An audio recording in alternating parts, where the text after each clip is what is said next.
سورۃ آل عمران کی آیت نمبر 93۔ الحمد للہ وکفی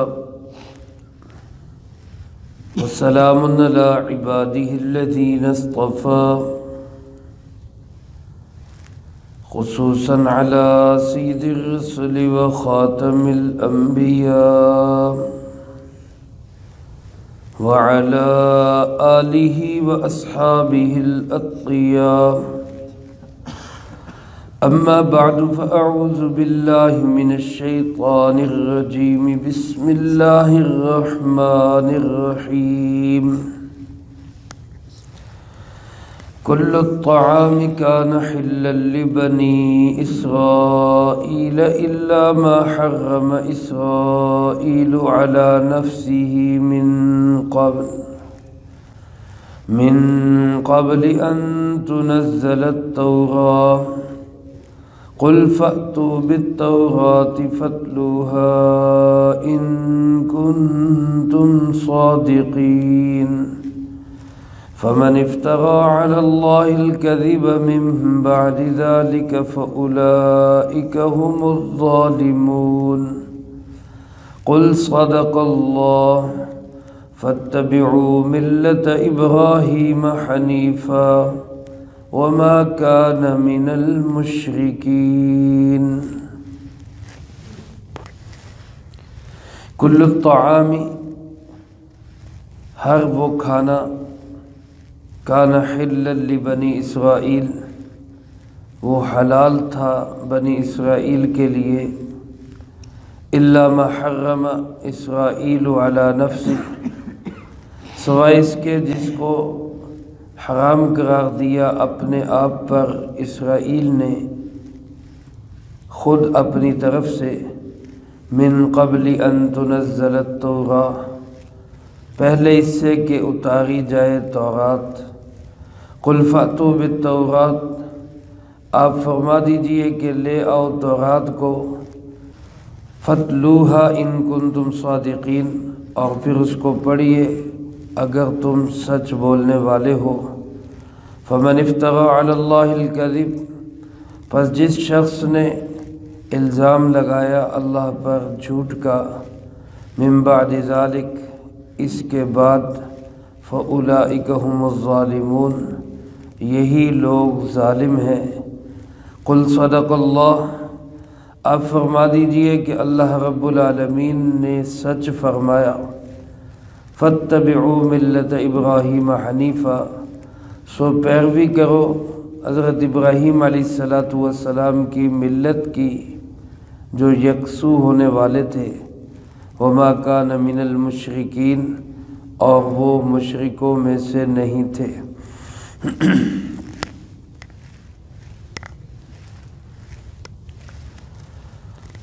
نجران کے عیسائیوں کے وفد کی بات مکمل ہو چکی۔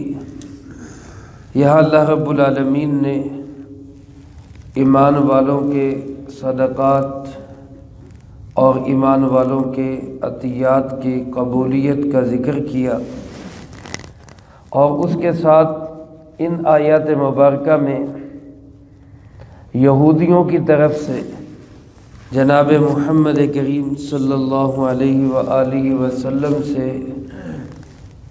دو سوال پوچھے گئے، جن کا جواب اللہ پاک نے ارشاد فرمایا۔ ایک سوال کا جواب آج جو آیات مبارکہ تلاوت کی گئیں ان میں ہے، اور ایک سوال کا جواب انشاءاللہ العزیز اگلی آیات میں، اگلی فرصت میں آئے گا۔ یہودیوں نے جناب محمد کریم صلی اللہ علیہ وآلہ وسلم سے ایک سوال تو یہ کیا کہ آپ کہتے ہیں کہ ہم ابراہیمی ہیں، مسلمانوں کا دعویٰ ہے، آپ کہتے ہیں کہ صحیح سچے ابراہیمی ہم ہیں، تو حضرت ابراہیم علیہ السلام کی اولاد میں ان کے پوتے حضرت یعقوب علیہ السلام، جن کا نام اسرائیل تھا، جس کا معنی اللہ کا بندہ، انہوں نے تو ان کی شریعت میں تو اونٹنی کا دودھ اور اونٹنی کا گوشت یہ حرام تھا، آپ پھر کیوں استعمال کرتے ہیں؟ جب آپ ابراہیمی ہیں تو آپ اس کو چھوڑ دیں، اونٹنی کا دودھ چھوڑ دیں، اونٹ کا گوشت چھوڑ دیں۔ اگر آپ سچے ابراہیمی ہیں تو پھر جو ان کی شریعت تھی اس کی پیروی کریں، آپ اس کی پیروی کر نہیں رہے اور دعویٰ یہ ہے کہ ہم ابراہیمی ہیں۔ یہ سوال کیا یہودیوں نے۔ اور دوسرا سوال یہ تھا کہ بیت المقدس جو ان کا قبلہ رہا ہے، آپ کا رخ بیت المقدس کی طرف نہیں بلکہ بیت اللہ کی طرف ہے، اس کی وجہ کیا ہے؟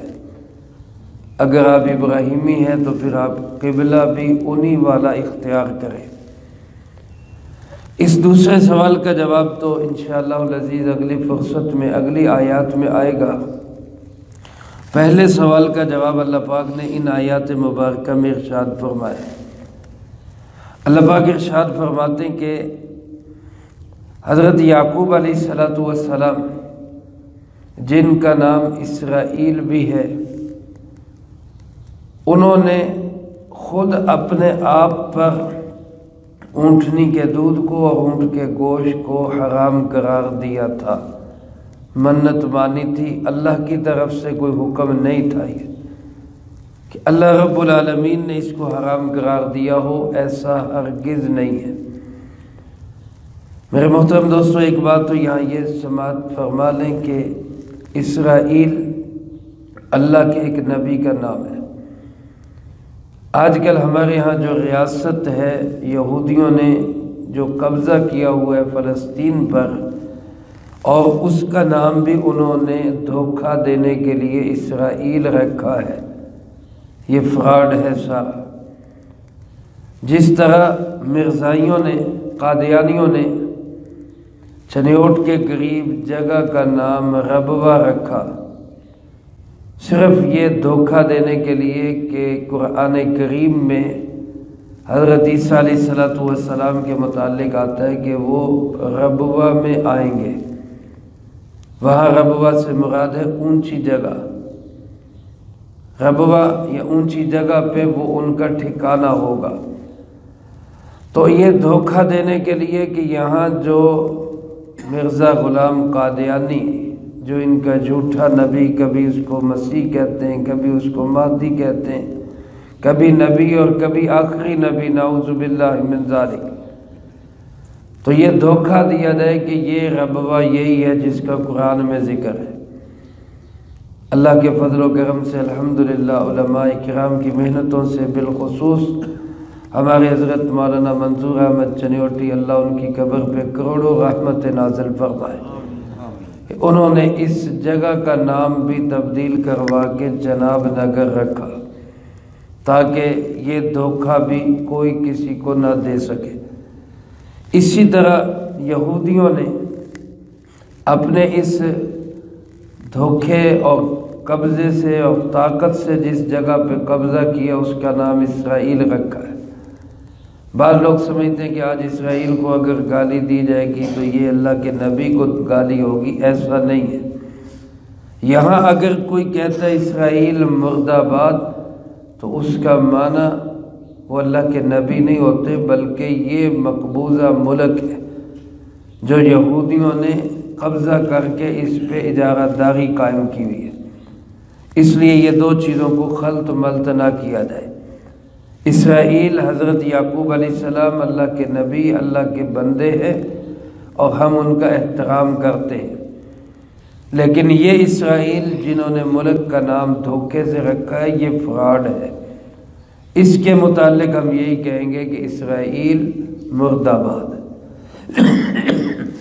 میرے محترم دوستو، حضرت یعقوب علیہ السلام جن کا نام اسرائیل بھی تھا، جس کا معنی عبرانی زبان میں بنتا ہے اللہ کا بندہ، تو اسرائیل حضرت یعقوب علیہ السلام نے اونٹنی کے دودھ کو، اونٹ کے گوشت کو خود اپنے لیے ممنوع قرار دیا تھا۔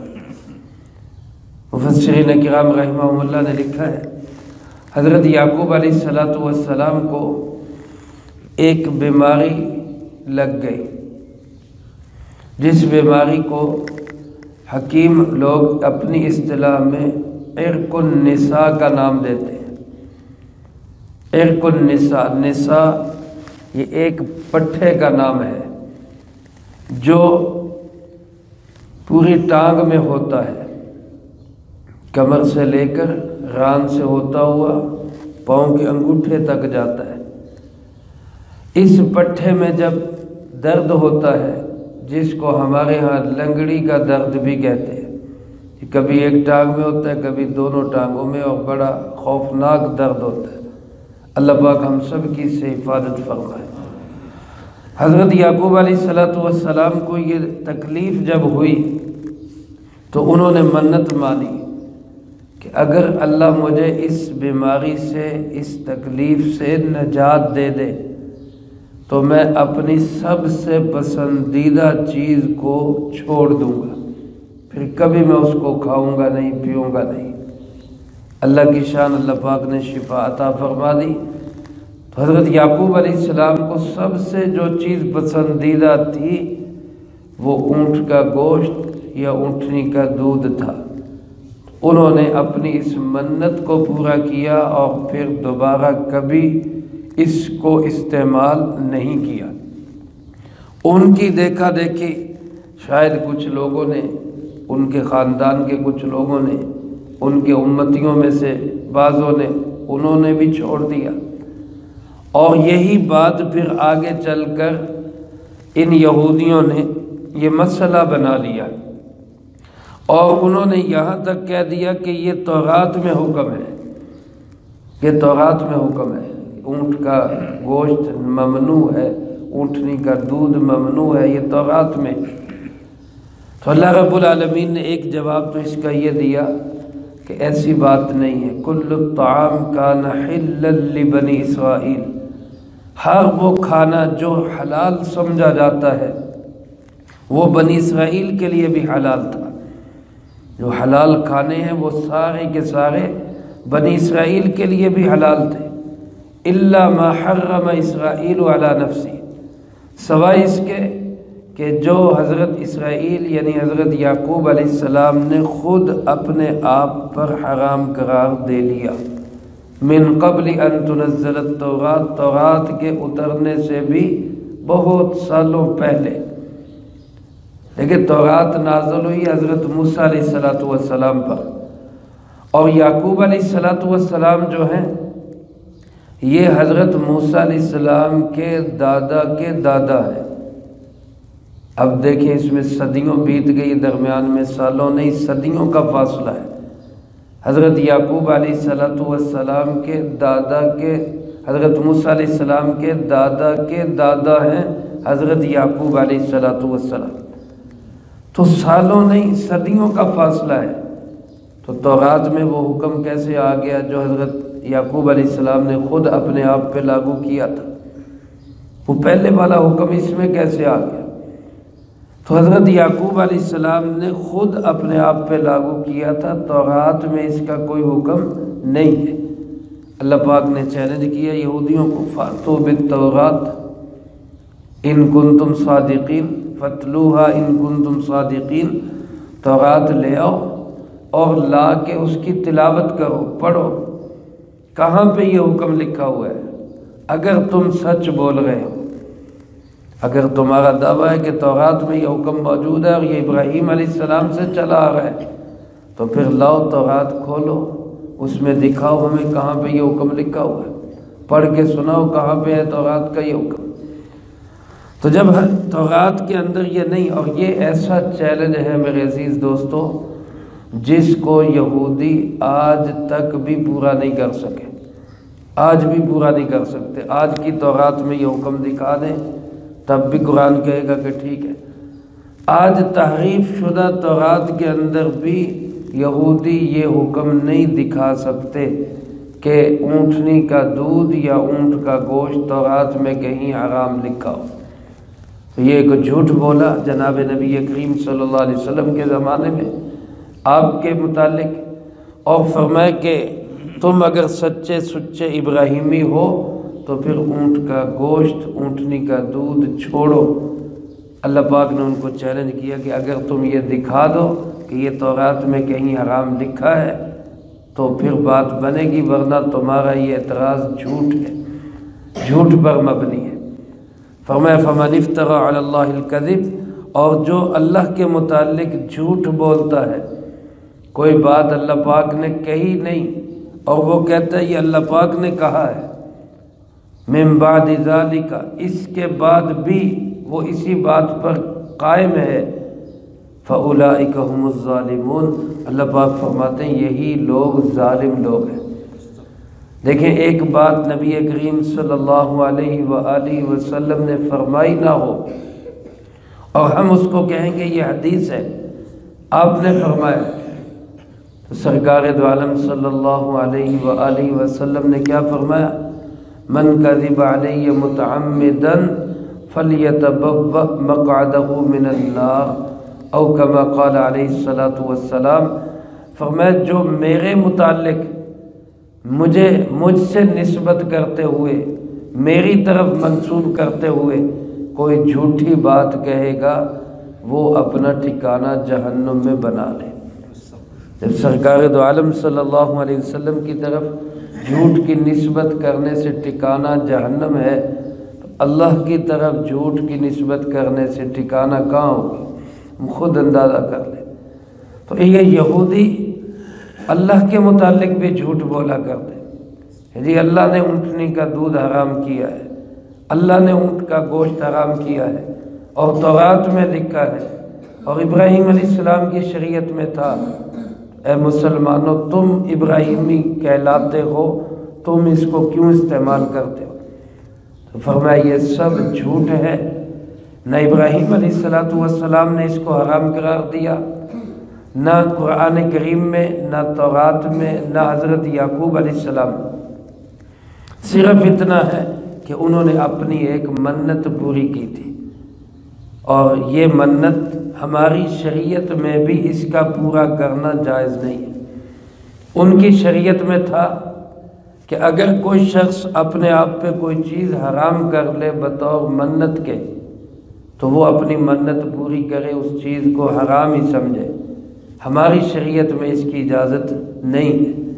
ہم کسی مباح کام کو لازم تو کر سکتے ہیں، ایک مباح کام ہے مثلا نفل پڑھنا، ایک جائز کام ہے، اس کو ہم اپنے آپ پہ لازم کر سکتے ہیں کہ میں یہ اتنے نفل پڑھوں گا۔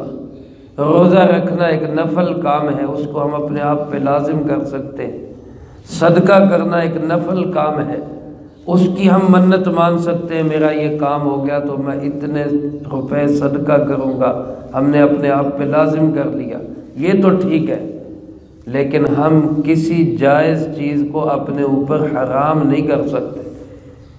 اللہ کے نبی حضرت محمد صلی اللہ علیہ وسلم نے ایک موقع پر کسی وجہ سے آپ نے قسم اٹھا لی کہ میں اب شہد نہیں کھاؤں گا، اپنے آپ پہ گویا کہہ لیں کہ شہد کو کیا کر لیا؟ حرام کر لیا۔ اللہ رب العالمین کی طرف سے وحی آ گئی، یا ایھا النبی لم تحرم ما احل اللہ لک، اے پیارے نبی جی آپ کیوں اس چیز کو اپنے آپ پہ حرام کر رہے ہیں جس کو اللہ نے حلال قرار دیا؟ آپ کو کس نے یہ اختیار دیا؟ اللہ کی حلال کو حرام کرنا یہ کسی کا اختیار نہیں ہے۔ تو اس لیے ہماری شریعت میں اس کی بھی اجازت نہیں ہے۔ حضرت یعقوب علیہ السلام کی شریعت میں اس کی اجازت تھی، انہوں نے خود اپنے آپ پہ اس کو لاگو کیا، ہماری شریعت میں تو اس کی بھی اجازت نہیں۔ اس لیے فرمایا قل صدق اللہ، آپ فرما دیجئے کہ اللہ نے جو فرمایا وہی سچ ہے، کہیے بے شک جو اللہ نے فرمایا سچ اور حق وہی ہے۔ لہذا فاتبعوا ملت ابراہیم حنیفہ، اتباع کرو، پیروی کرو حضرت ابراہیم علیہ السلام کی ملت کی، یکسو ہو کر، ہر طرف سے ہٹ کٹ کے، سب کو چھوڑ کے ایک رب کے بن کے رہو، حنیف بن کے رہو، یکسو ہو کر رہو۔ وما کان من المشرکین، اور حضرت ابراہیم علیہ السلام شرک کرنے والوں میں سے نہیں تھے، اس لیے سچا سچا ابراہیمی وہی کہلائے گا جو توحید کا قائل ہو، سچا سچا ابراہیمی وہی کہلائے گا جو حضرت محمد صلی اللہ علیہ وسلم کو اللہ کا آخری نبی تسلیم کرتا ہو، سچا سچا ابراہیمی وہی کہلائے گا جو بیت اللہ کو اپنا قبلہ قرار دے اور اس کی طرف رخ کرے، اور سچا سچا ابراہیمی وہی کہلائے گا جو ابراہیم علیہ السلام کی عادات و اطوار اور سنتوں کو اپنائے۔ چنانچہ دوسرے سوال کا جواب کہ بیت اللہ کو قبلہ کیوں بنایا، اس کا جواب اللہ پاک نے اگلی آیت میں دیا ہے، وہ انشاءاللہ اگلی فرصت میں آئے گا۔ اللہ پاک سے دعا ہے اللہ مجھے آپ کو سب کو قرآن و سنت کی صحیح سمجھ نصیب فرمائے، اور جو کہا سنا اس کو زندگی میں لا کے دوسروں تک پہنچانے کی توفیق عطا فرمائے۔ اللہم انت السلام ومنک السلام تبارکت ربنا وتعالیت یا ذا الجلال والاکرام۔ اللہم اعنا علی ذکرک وشکرک وحسن عبادتک۔ اللہم احسن عاقبتنا فی الامور کلہا واجرنا من خزی الدنیا وعذاب الآخرہ۔ اللہم باقیتا کباقیت الولید، اللہم استر عوراتنا وآمن روعاتنا۔ اللہم انا نجعلک فی نحورہم ونعوذ بک من شرورہم۔ اللہم اکفنا بحلالک عن حرامک واغننا بفضلک عمن سواک۔ اللہم اکفنا کل مہم من حیث شئت ومن این شئت۔ رب اغفر وارحم وانت خیر الراحمین۔ رب ارحمہما کما ربیانی صغیرا۔